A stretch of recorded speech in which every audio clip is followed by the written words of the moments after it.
Imagine spending an hour with the world's greatest traders. Imagine learning from their experiences, their successes, and their failures. Imagine no more. Welcome to Top Traders Unplugged, the place where you can learn from the best hedge fund managers in the world so you can take your manager due diligence or investment career to the next level. Before we begin today's conversation, remember to keep two things in mind. All the discussion we will have about investment performance is about the past, and past performance does not guarantee or even infer anything about future performance. Also understand that there's a significant risk of financial loss with all investment strategies, and you need to request and understand the specific risks from the investment manager about their product before you make investment decisions. Here's your host, veteran hedge fund manager, Niels Kaastrup-Larsen. Welcome back to the latest edition of Top Traders Unplugged, where each week we take the pulse of the markets from the perspective of a rules-based investor. It's Alan Dunne sitting in again this week for Niels, who's still in sunny Miami. And I'm home already, but here in the hot seat talking to Cem today. Cem, how are you? Doing great. Here in Chicago in the hot seat, believe it or not, 61 degrees and sunny in Chicago in February. Nice. So no major snowstorms disrupting things in Chicago. No, we were able to sidestep it. We never get the sidestep. We always get the front kind of snow in the face. But no, this time somehow we sidestepped it. Very good. Well, plenty to talk about. We've no shortage of macro themes and topics and interesting developments in markets. Obviously, equities continue to gyrate, the rotation trade, etc., and markets under a little bit of pressure today already. But maybe just to talk about performance, because it's always helpful just to get the performance in context. We've had a very strong run for managed futures in the last 6 months or so, continuing this month. So on the month now, SocGen CTA index is up 2.96% and SocGen Trend Index up 3.38%. And year to date, the SocGen CTA index is up 7.8% and the Trend Index is up 8.25%.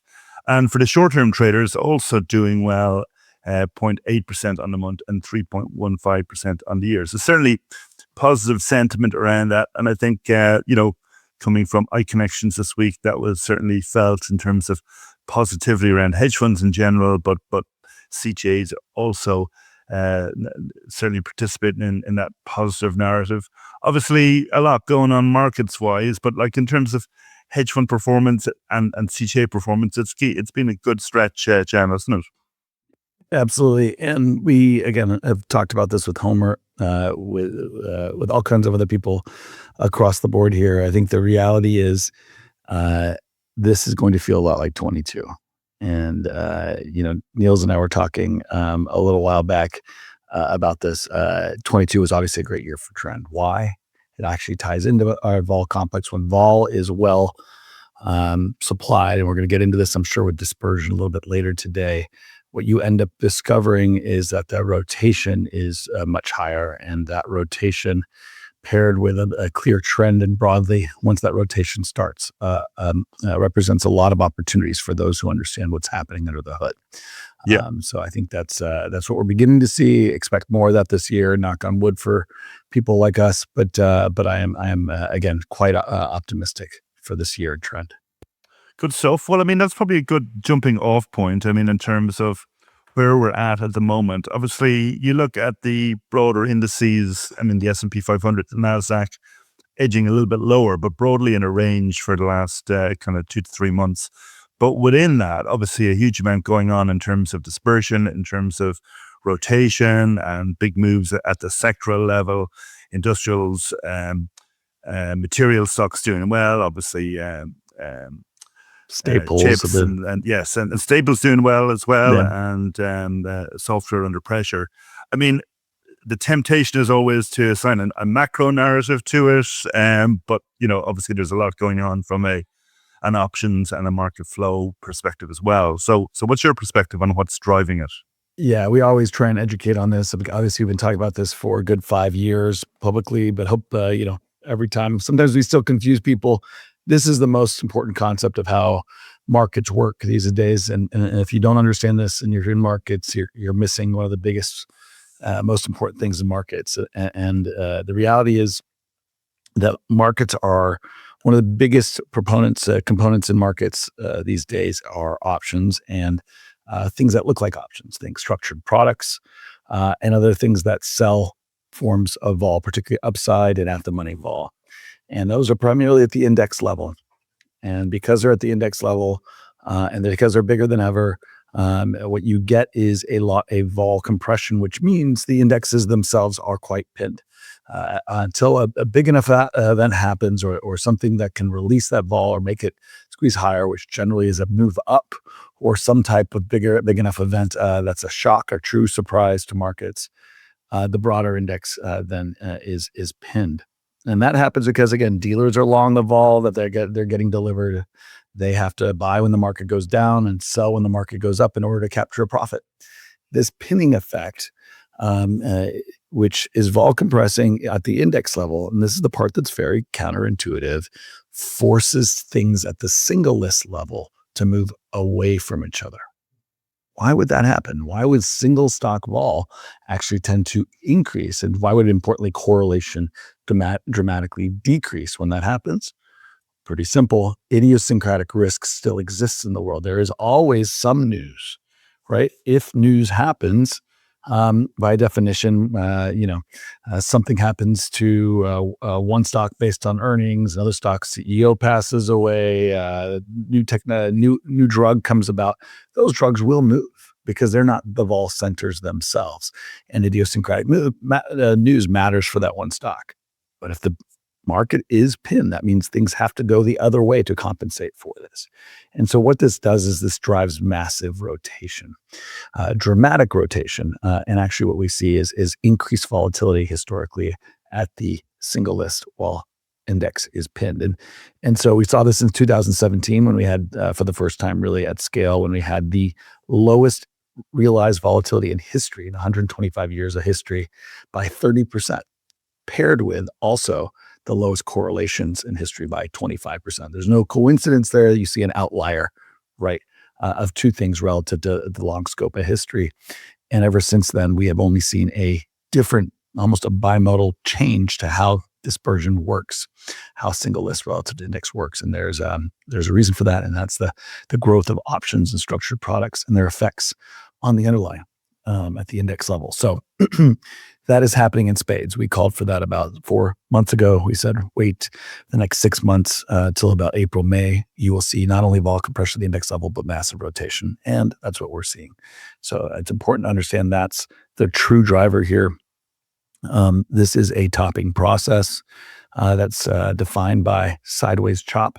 And even though the ball of risk is expanding, the index is pinned as a result, and that's driving historic dispersion. And it shouldn't be a surprise in a topping process that we are seeing the generals being shot. This is what happens. This is how it works. If the generals are being shot and there is going to be weakness there, you have to see strength somewhere if the index is pinned. And shouldn't be a surprise that money goes to more defensive, underperforming areas, places that were out of favor and under-owned. And that's why we've seen things like staples explode higher in a way that's almost incomprehensible to people, right? Like 30%, for something that is not growing earnings really. It's not it is a structural phenomenon that is the counterweight to the other side of what's happening underneath the hood.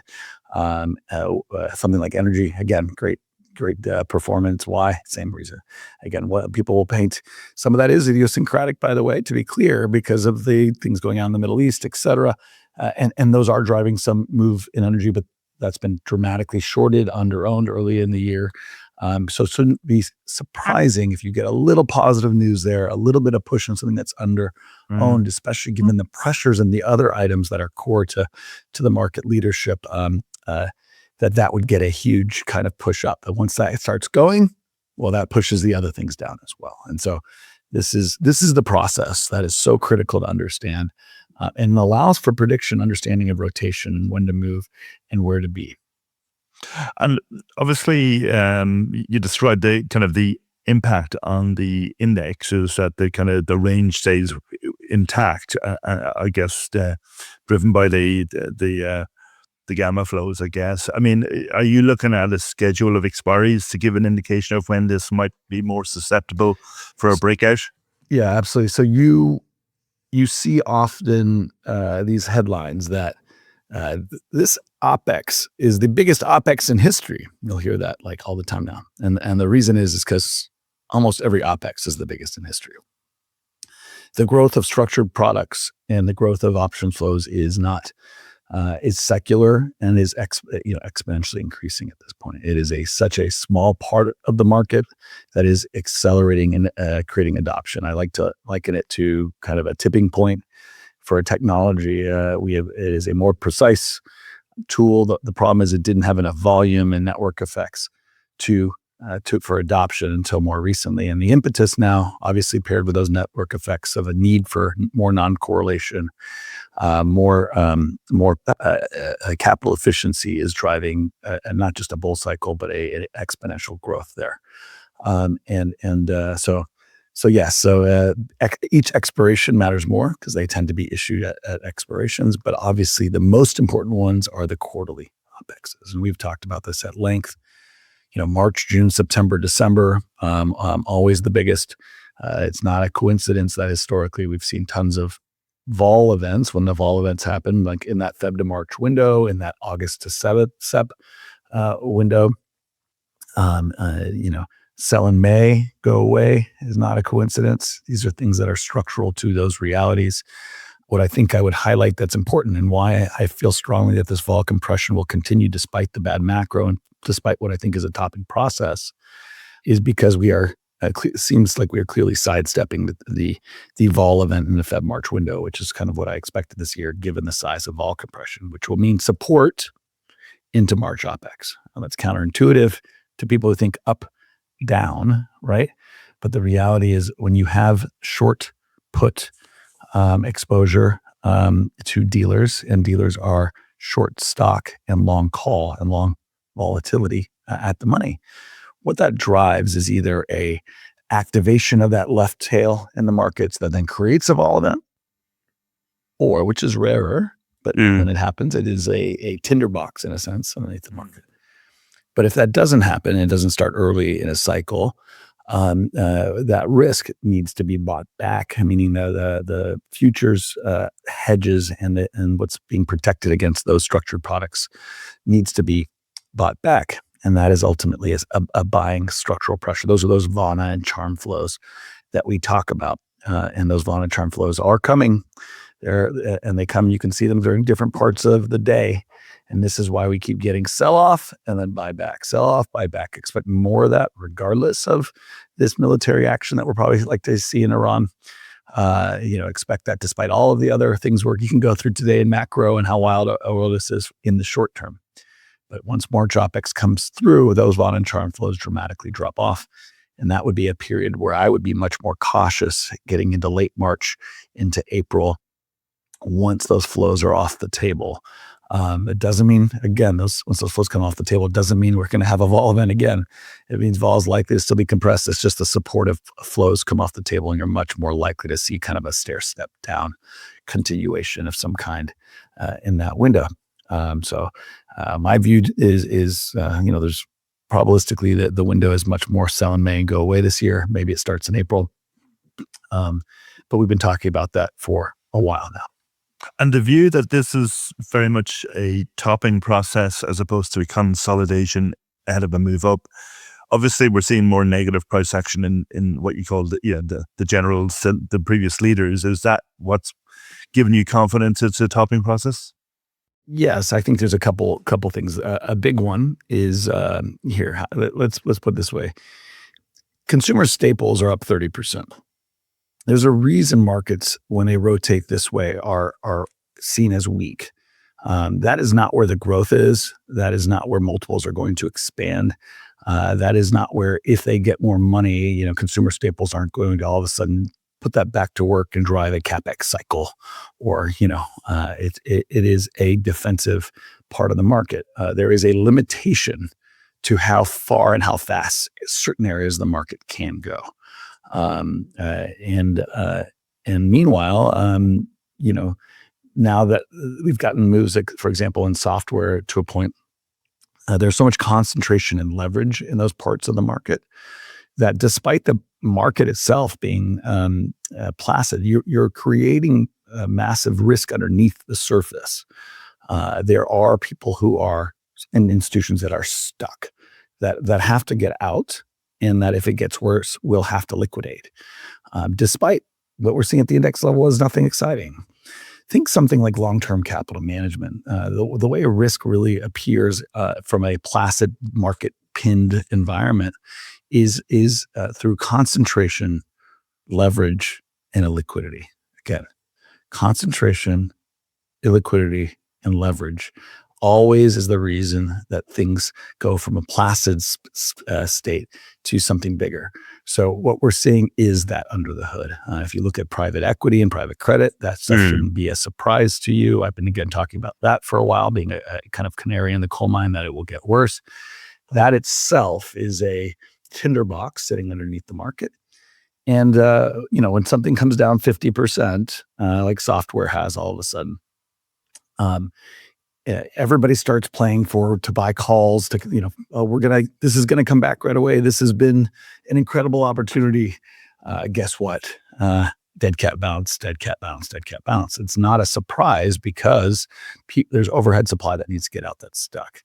And ultimately, until those that are stuck get out, that part of the market is stuck. I'm not saying software is going lower per se. It is incredibly cheap. I actually am very bullish of software come 6 months from now. Put it on your board, and come back to it in 6 months, or 9 months, or whenever it is, right? But the truth of the matter is that part's not coming up quickly anytime soon. The leadership has major issues, and the part that we've rotated now to is reaching its capacity for how far it can go. And so at some point, this falls out under its own weight. So yes, to your answer, yes, it's partially from the outside looking in. It's partially because of what's happening under the hood. But understand that itself is a representation of reality, not the opposite. And that the actual rotation is a function of pressures in the system holding things at bay. But the reality is the market's already on its way down. Well, you mentioned kind of three factors, or two, which are related to a third, which is AI. But I mean, we're talking about private credit, and we've all been talking about private credit and the risks in the space, and how just because you put a label of private on it, it doesn't mean it's diversifying. And we're very much seeing that. Obviously, a lot of the private credit exposures are to software, which has been underperforming. And obviously, the big thing with driving software is this shift in the narrative around AI. And obviously, we had more out this week around that with this research report, the CTAs research report, which has been much discussed and very, very provocative, you'd have to say, but paints a very stark, I suppose, picture of the potential impact. I mean, the software side of things is only one part of it. Obviously, the deflationary impacts, the impacts on white collar workers, etc. I mean, I think most people in the market would obviously see it as a very extreme representation, but it does point to a fairly logical narrative that we could be into if a significantly more disinflationary period if we get this greater adoption of AI. So curious to get your thoughts on that and where that fits in and how it may drive markets from here.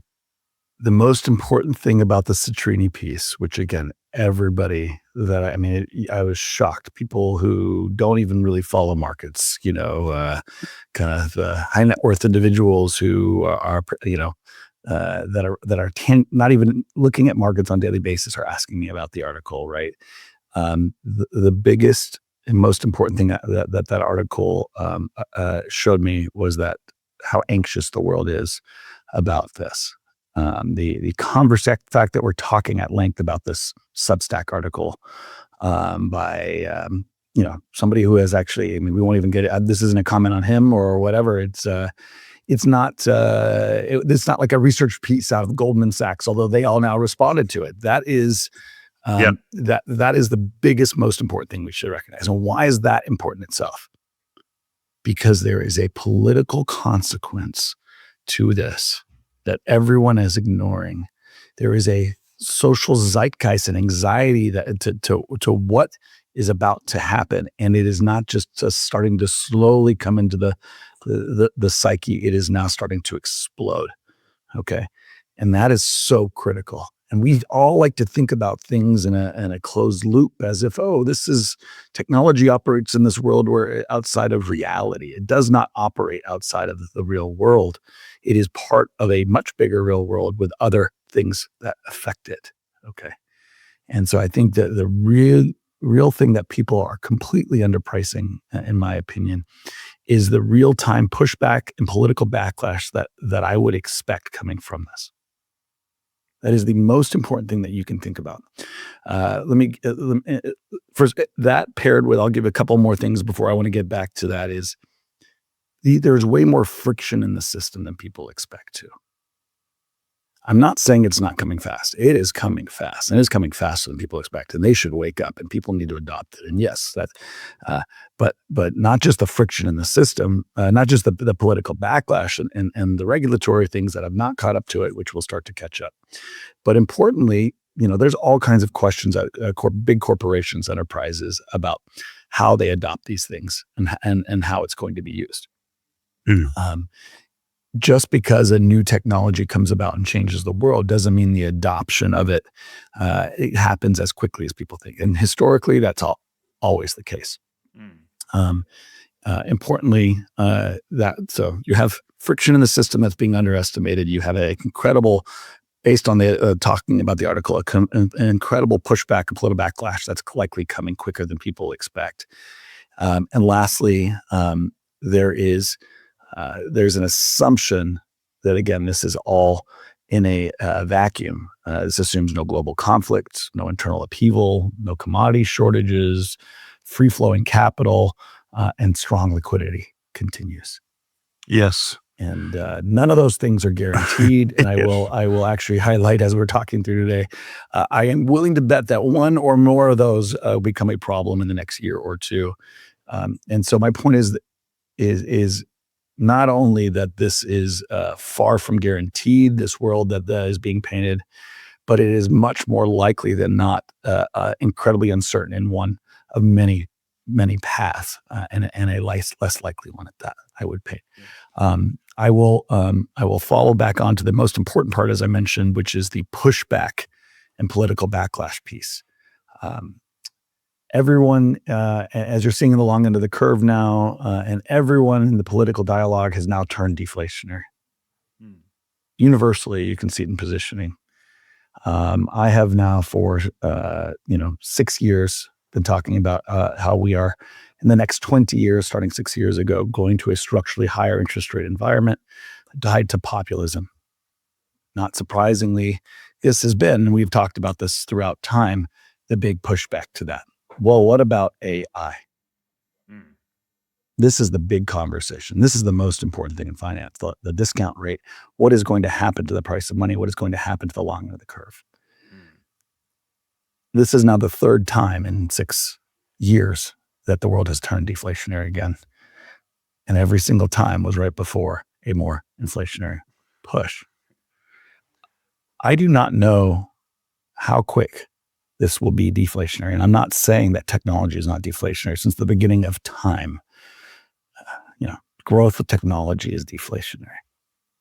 And I understand the speed of this is quick and that it's accelerating. But one thing I know for sure is that populism and the growth of populism is increasing demographically. That's why I know it for sure, because the baby boomers are dying off and the millennials who are believe that they need a much more fair system and that the system is broken are coming to political dominance. We know that. That's demographics. And that's accelerating, just demographically. Never mind the level of frustration because they are not getting what they want, as we saw this last year. Actually, the K-shaped economy is becoming more K than ever. And add into that the now combustible AI realities, because this is not just deflationary, but this is hurting the exact kind of cohorts that are most at pain. Yeah. I ask you, was COVID deflationary? If we sat here before COVID and looked at COVID, we would say, that's probably going to be really deflationary. All of the waves of inflation that we see in history are driven by a catalyst that then releases the political realities that are actually underneath the hood. So I would ask people to not worry so much about the deflation that is likely coming from the catalyst, which is AI. I would instead look past that for what the much bigger trend is and what is likely to come as a result. Yeah. Well, that's interesting because when I read the Citrini report, one thing that is notable is that it doesn't discuss any policy reaction at all. There's no mention of what the Fed would do in this environment. I think it does touch on kind of yields falling, but I mean, this is at the heart of, we can talk about Kevin Warsh even. He has touched on this. If you go back to his TV interview, I think I saw it on CNBC last summer, he said AI makes everything cheaper, so he's already been positioning for this. So, that's one dimension. And then you've got the fiscal side as well. But as you say, in the first instance, and COVID was the same. The initial impulse from COVID was disinflationary, deflationary. How long did that last? Well, it lasts, actually, about a couple of weeks, quarter, maybe, maybe not even a month. A month. Well, if you shut the economy down, that does, stop demand growing pretty quickly. But as soon as it comes back, and but the way you get markets supply going, by the way, similar to last year, is you get markets down. Yeah. So then you can generate a response, and the response itself becomes the thing that moves markets, paired with people getting short. Institutions were at the 0th percentile last June. And then guess what? Now they're back at the, they got up to the 50th and now are back down to the 40th or so. Right. Yeah. And so, this is not a conspiratorial thing. If you're sitting in that chair and you're Besant at all, and you're trying to figure out now that there's this overhang of, you have all the refinancing of debt and the liquidity draw, and markets themselves, which are the biggest driver of liquidity, have now slowed and are no longer kicking in. And you can no longer do, issuance at the short end of the curve and increasing that like you were before. You're kind of stuck. No, exactly. So how do you get into the market going into the midterms or into the rest of the year? What do? You got to take it down to take it up. So that's part of the whole story here. And I think that pairs really well with the AI realities that we're seeing. And so I think markets look forward. And so I would encourage you to, yes, be prepared for the deflationary part, but if the deflationary part will last a minute.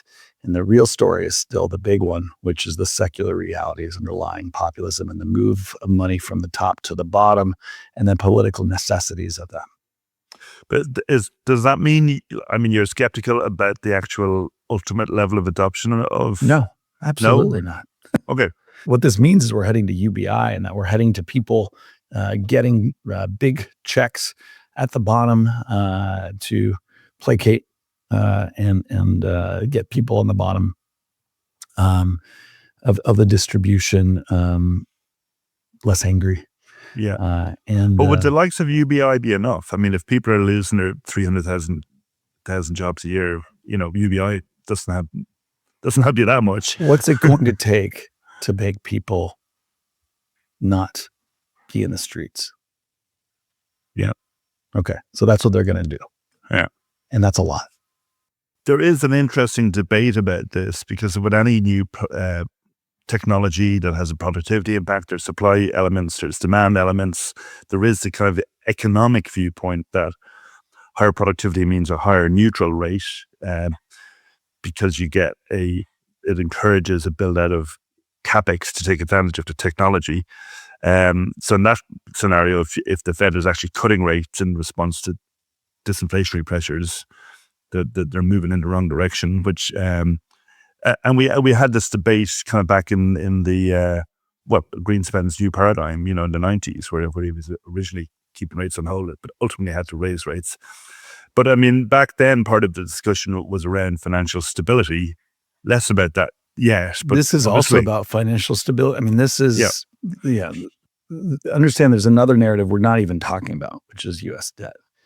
The reality of the situation is this is an unsustainable level of debt, and it is growing at an unsustainable rate.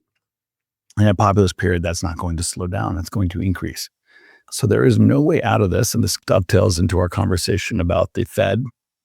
And this is the why the Fed and the Treasury are now on the verge of shaking hands and becoming not independent. And there is a debt jubilee coming. That is the first and most major, and we've known it for a long time, but that is the actual first actionable sign that it's coming. And they're not just shaking hands and saying we're going to work together and communicate. They're saying why. And the why is because the Fed needs to buy, in Trump's words, they need to buy the U.S. debt. That's been publicly talked about. That's what we're, by the leadership. That's what's happening. We need to turn on the printing press, or however you want to think about it, hit the button, make all the zeros go away. To be clear, that itself is not, as people think that's a big time dollar weak, or, relative to the benefit, it's actually dollar strength, because the second you kind of wipe that all out and you have a debt jubilee, you start from scratch again. But I do think that this, what we're talking about here, and the Federal Reserve involvement and the turning on the printing presses that is inevitably coming as a result of the AI story, everything also is being done because, quite simply, it's going to help. It's going to be an excuse to solve the bigger issue, which is the U.S.'s overhang of debt.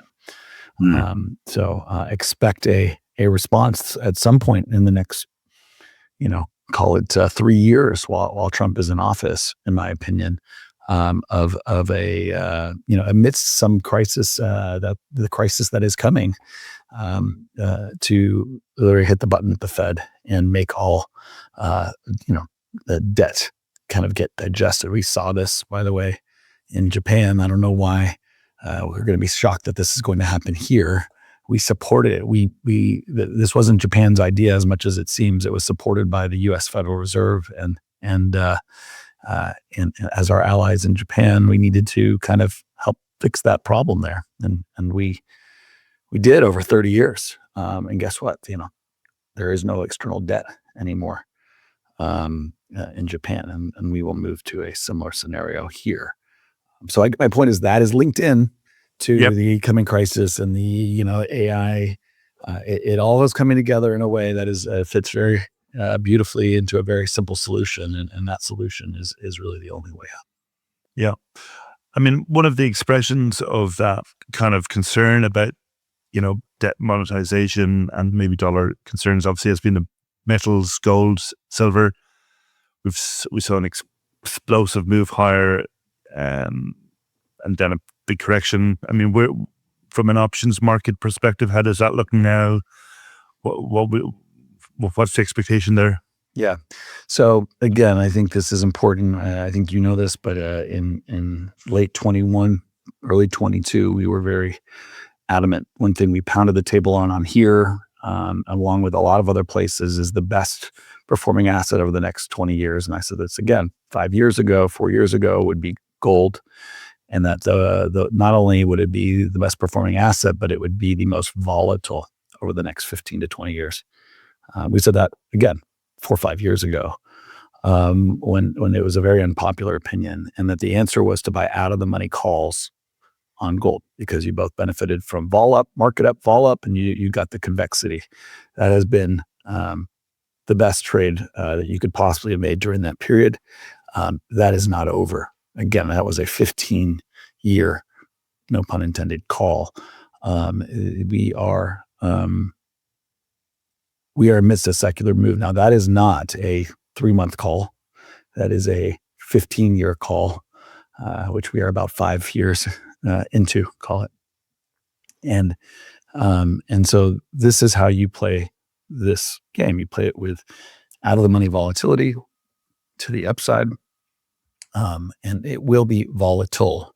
And actually, at the beginning of these moves, they're more right tail volatile, but eventually they become more two-sided volatile with right tail volatility. And the reason is the more something triples, the more speculative interest there is, the more social zeitgeist and understanding of the reality there is.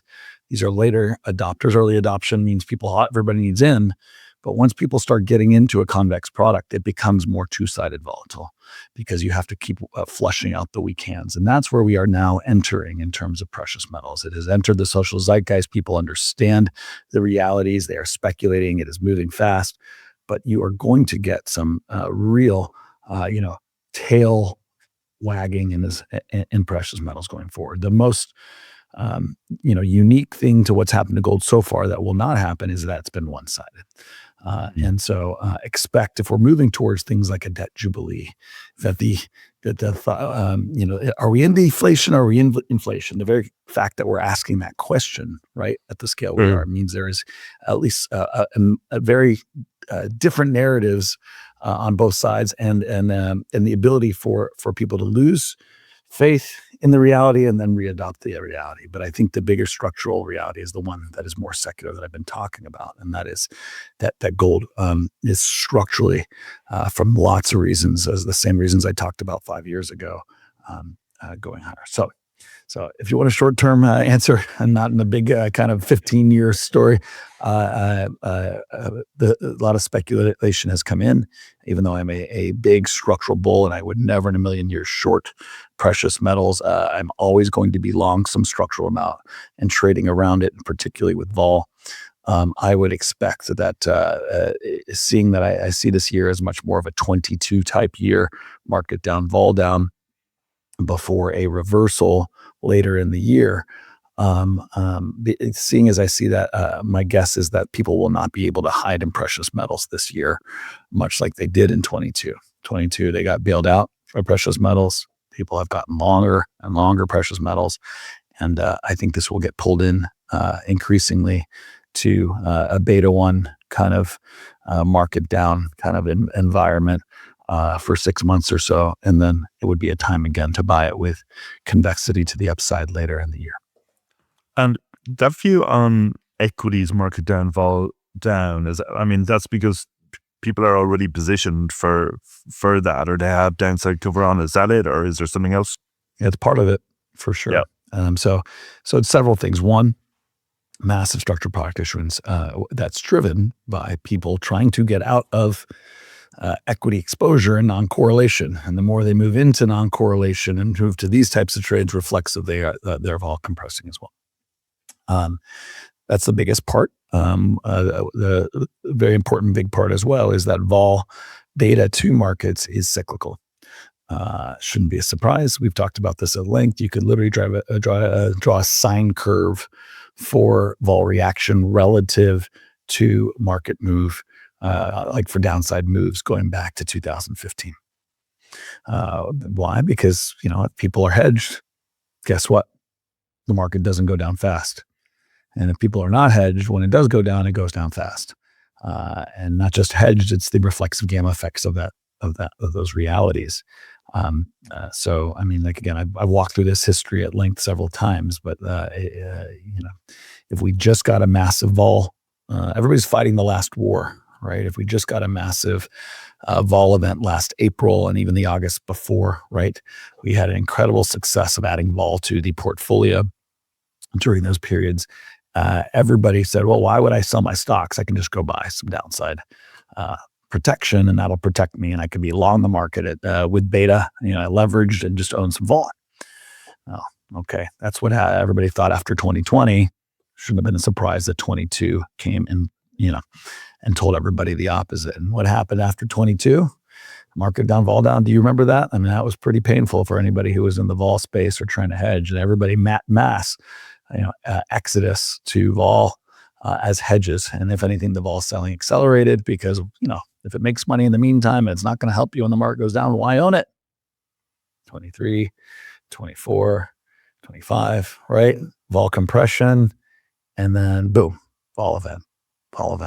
And so we're on the other side of that. We're in the you better be hedged. The market's crazy. The world is crazy. You got to own puts. Don't want to sell my stock. It's up all this money. I don't want to collect, pay the taxes, et cetera, et cetera. Put a Band-Aid, a vol on it. That should help. No, the pain trade is what happens when the market goes down. What is the most painful thing to the most number of people? And the answer right now is market down, vol down, precious metals down, right? That is the most painful trade. So if you want to know what the highest probability is, that's the highest probability trade.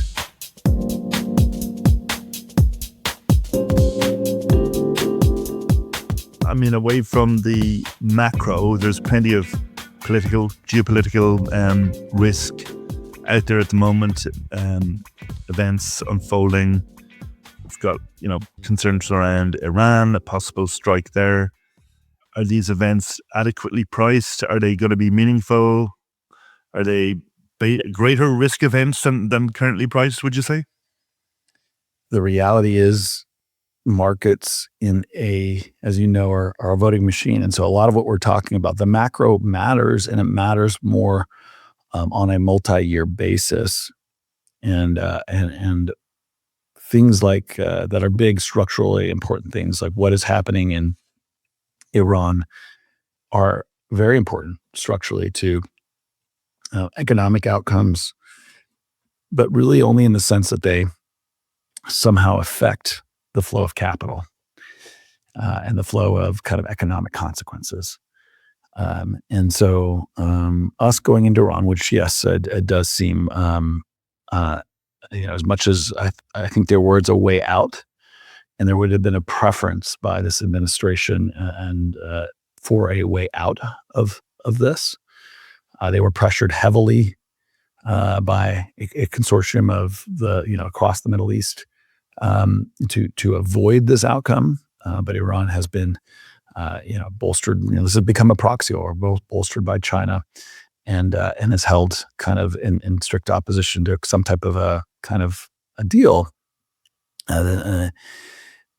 We are going to go into Iran, and it's going to happen soon. And my view is that that is, as much as they're trying to prepare for the oil energy effects, that is an accelerant to a global conflict. We are going towards, and I've been saying this again for 5 years before Russia-Ukraine even happened, going towards a broader global conflict. Venezuela was a proxy war. Iran's a proxy war. Israel in Gaza is a proxy war, and eventually Taiwan will be a proxy war. The reality of where we are right now is this is an important accelerant. The Middle East has always been the most dynamic spark in accelerates to global conflict, and this one is, in my opinion, an important one. So that said, it's not what's going to drive some big shock today, because it's understood, it's well known. It is only through the flow of oil in the short term that could be a much, if we saw a huge spike in oil and they weren't able to control that, which I think they will because they've coordinated with Saudi, et cetera.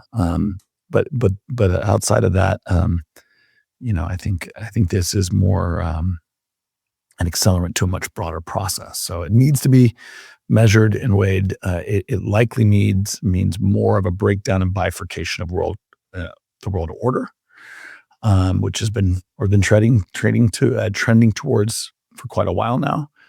But that we don't need Iran to happen or not happen to see that's where things are going. This is just a kind of an accelerant and a moment, an important moment in that, and where we're heading there. And from a market perspective, obviously it is reasonably well priced in, expected at a stage. It won't come as a shock if there is a move. But I mean, second order impacts or more prolonged impacts. So think about it this way. We knew COVID was happening in December. The narrative of it being important didn't matter till late February. Or middle of late February. This is important, and it's maybe not a COVID situation, but pair this global increase in global conflict, which is only accelerating from here, pair it with the political voting kind of laws that are being passed in the U.S. That's going to happen around midterms and the likely internal upheaval that's happening. So external upheaval, internal upheaval in the U.S. Pair that with the AI disruption we just discussed. This is a building of pressure in a system that is very structurally, and by the way, we're at record valuations at the same time. So it's a recipe, right? It doesn't mean the market is going to crash. It does not mean, but the pressures on the system, the risk relative to the potential returns in the system are building and are importantly dangerous for markets. But the flows will dominate between. And I think much more and they're not unknown things, right? That's the other thing. It's the pot being boiled. So again, an argument for market down, vol down, a slow controlled demolition that then necessitates a response, but is not, it does not, at least for the powers that be here in the U.S., does not lead to an uncontrollable situation that they could not then kind of manage. And so this is, again, the most likely path for lots of reasons I mentioned. But again, just because those things are happening and known does not mean they're already priced in a sense. I mean, you talk about, vol already being elevated in equities and metals. I'm curious to get your thoughts on fixed income, because obviously yields have been very much trapped in a range, 3.5 years now. So is that an area where we could see that vol expansion, and what would that mean? Great question, On. Answer is if we are entering let's say a 9-month period or so, into the end of a midterm period that is likely building in pressure with reactionary forces, and it is deflation, seen as deflationary with a potential to likely a inflationary response. How do you trade that? And the answer is building pressure in a system, the sumo market, I like to call it. Lots of, just because two tectonic plates are pushing strong enough against each other that something doesn't move, doesn't mean it's safe. Because the more pressure that's in a system, the more combustible it is once a move happens. So my answer is, as in the short to medium term, I think it is vol compressing, much like tectonic plates are vol compressing. But the ultimate response will be a dramatic release of volatility in that space, and I think that's probably 6 months plus out. But I think if you play for coming significant dramatic structural volatility there in the future, while still being short of that volatility in the short term, I think that is probably the big structural play there. Yep. Now you mentioned briefly their elections. Obviously, that's the midterms are a big factor, and kind of that, I suppose, looming over the markets in the back end of the year. I mean, obviously, the narrative to date has been, the administration is going to want to run the economy hot, keep policy easy, get prices down, get rates down.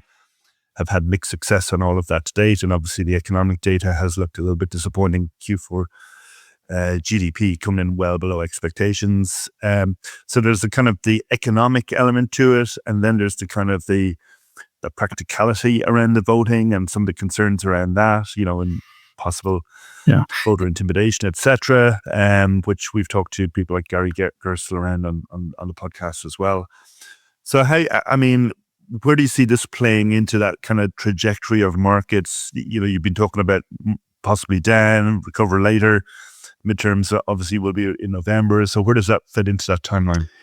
Yeah, so you have to understand incentives. There's the structural flows and the supply and demand, but then there is for the things that we don't know that are more human, the bigger picture things. Those can be kind of modeled broadly based on incentives, and that's a harder thing.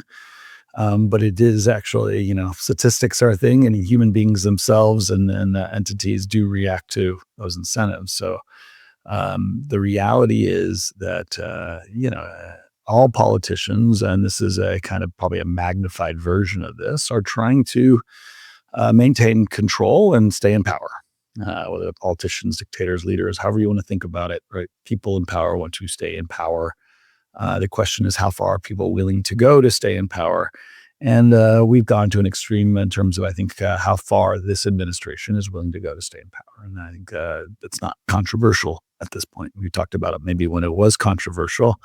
State of the Union, just happened, and President Trump was pretty vocal again at hinting to how he plans to be here for a third term. Laugh about it, say the quiet part out loud. That is very much true. And I've talked about that for a year plus very publicly. If you are intent to do that, your intent to maintain power.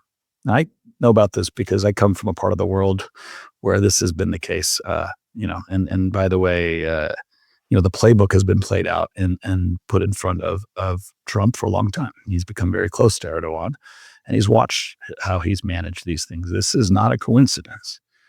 There is a playbook, and it works. I hate to tell you, it works, and the U.S. is not immune from it.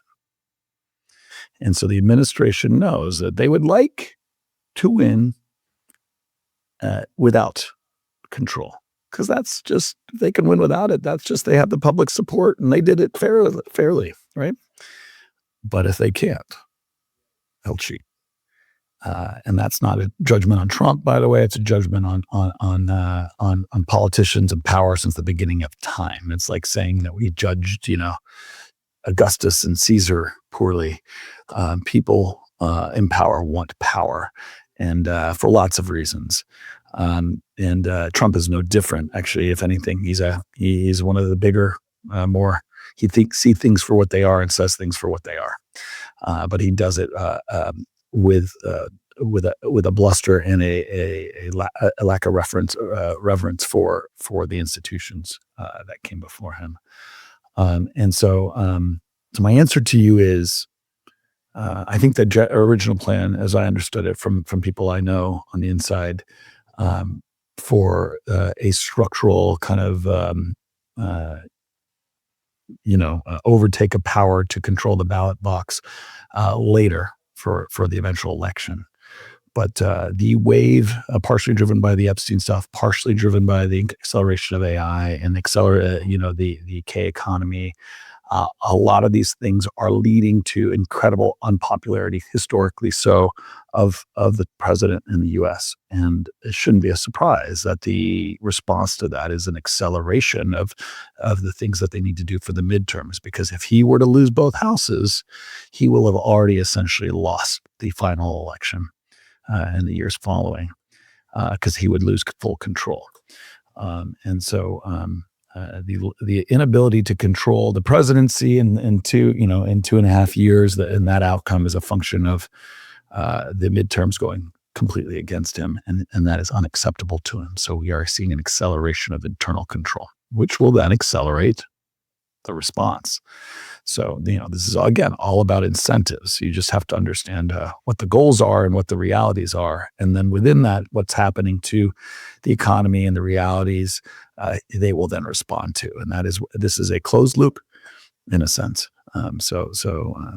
There is a clear, we just kind of saw some announcements from the administration that there's likely to be full-fledged control of the ballot box in response to what is now being announced as a 2020 stealing of the election by China. Why we're talking about that 6 years later, and why all of a sudden we need to control the ballot box is, I think the reason for that. And what specifically does that mean, control of the ballot box? So they're declaring, if you go read the headlines, there is and again, I recommend everybody go take a look at the actual wordage, but it's a group of pro-Trump attorneys, had drafted an executive order aiming to give President Trump, unprecedented powers over election. And it's a full-on control the ballot box, deciding who can vote, who can't vote, what is required to vote, and even though this is actually, not legal. This power comes down to the states. Trump's model has been very clear. Just think about tariffs. What he did with tariffs is illegal. Does that mean it didn't matter? over a year and a half? No, he forces the courts to respond. And if you do enough things in enough ways and you do them fast and hard enough, it overwhelms the system and you get what you want anyway, at least for some period of time. And all that matters is that he has that control now for 9 months or 8 months, right? And so they are intent to do whatever they can, illegal or legal or any other way, to change the course of this outcome. And they will layer in whatever they'd have to do to do that. Now, will they be successful? Hard to say. Historically, the answer is yes, they will, unfortunately. And at least in swaying the results to some extent. So again, this is not, people will, we live in a political world where people will see what I'm saying as somehow politically anti-Trump or anti-whatever. This is not anti-Trump. It is not anti even. It is a discussion of the realities of what has happened in it happens in Russia, it happens in Turkey, it happens all over the world. And it's not just in today's age that it happens. It literally happens. Has happened since the beginning of time. And it is an attempt to control the outcomes of the election. And those that support the administration will gladly look past that. This administration will look past that because it serves what they want. But the reality is, as a structural reality, this is the truth. And so that is more what we're trying to talk about, to help judge future outcomes and plan accordingly. And equally, I mean, there is the market reaction to something like that. Historically, you might have expected an adverse reaction to something like that, but it hasn't necessarily been the case with a whole range of honestly, it never issues. Really has been. I mean, more so than ever, there's a delay, I guess. But again, in the short term, markets are a voting machine. In the long term, they're a weighing machine. Yes, these things bend the realities of markets eventually. Yeah. But that eventually can happen in 5 years, Alan, and it can be after things have already passed and other things have kind of melded over and there's been a reflexive effect.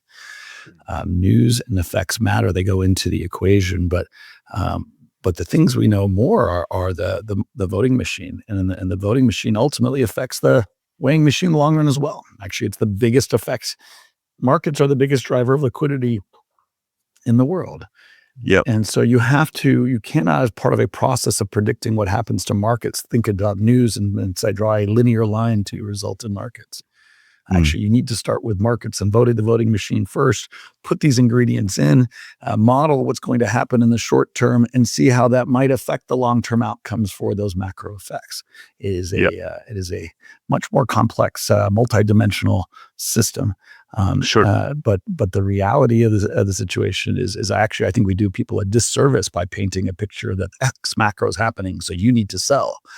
It is, they both are true. And I know that it's complicated for people and confusing, but I hate to tell you, markets are actually reflexively incredibly important, especially at this point, to all the outcomes at play. And what drives markets in the short term is primarily not the macro news itself. Well, I mean, we've talked about this reflexive process in the past, and we've talked about it as a positive aspect of the market dynamic, in a sense of we've had the wealth effect. Obviously, the K-shaped economy has been much discussed, and we've talked about it in the past, as the market rises, that improves collateral values, etc., and with leverage, people then have to buy more. It sounds like you're saying we're at that point now, maybe because we're seeing some cracks in certain asset values, that reflexive process is pausing, or maybe even starting to go into effect. So you asked me the question before about why do I feel confident that this is becoming a topping process, right? Yeah. And I mentioned the leadership and all the rotation, et cetera. Probably the simpler point that I didn't make is when markets stop going up, the momentum liquidity effect that you're mentioning, which is that releveraging effect, which is by far the biggest driver of liquidity in the world. Again, we've painted the numbers. We'll do it again here. $500 trillion along assets. They go up 20%. That's $100 trillion of new collateral that then can be leveraged for new investment in 1 year. What does that do? How do you compare that to like the liquidity of the Federal Reserve or the Treasury? The other things are, Never mind the wealth effects and the other things that are happening under the hood. Otherwise, it's markets are the biggest driver of the economy now, the biggest driver of markets themselves in the world. So I know it's kind of a loop and it's hard to think about it, but if markets slow down and stop going up, all of a sudden you remove this counterbalance to other things that may have been already kind of drawing, and the economy has been drawing on liquidity at the bottom, right? We have also kind of reached our natural kind of ending point for now of how much issuance we can do on the short end. So how much like soft QE we can do, which we've been doing as well. So that's slowed. We have we're reaching the 5-year, we've reached the 5-year anniversary of the bottom in interest rates and then refinancing a debt. That is a 2-3 year draw, massive on liquidity because everybody now needs to refinance at higher interest rates. All of these things are draws on liquidity structurally, and the administration is trying to do things like the SLR ratios and the stablecoin acts, et cetera, to try and counterweight that. But the reality is those overhangs are strong, and then the only real way they can counteract that, and they can do that, they can counteract that. That's the reality, and they could keep this going, but they need the market to keep going up to do that. And if they're not, it gives out under its own weight. And so that's where we are. And so the simple fact is the more this hits against a ceiling and can't keep going up, and they can't get the momentum moving for all the structural reasons they have, eventually the even worse part happens, which is the negative draws that's happening across the market. Now it gets drawn from decollateralization and the negative effect that comes from that. And so the risks to the downside are significant at this point if the market can't keep going, and it has stopped going. Good stuff. Always good to get a whirlwind tour of all the big macro factors and also what are the true drivers of the short-term equity market movement. So fascinating to hear all of that. So thanks for joining us again. And Niels will be back next week. I'm not sure who's with him, but Niels will be back to anchor next week's episode. So get your questions in for Niels. And from all of us here at Top Traders, thanks for joining, and we'll be back soon with more content. Thanks for listening to Top Traders Unplugged. If you feel you learned something of value from today's episode, the best way to stay updated is to go on over to iTunes and subscribe to the show so that you'll be sure to get all the new episodes as they're released. We have some amazing guests lined up for you, and to ensure our show continues to grow, please leave us an honest rating and review in iTunes. It only takes a minute, and it's the best way to show us you love the podcast. We'll see you next time on Top Traders Unplugged.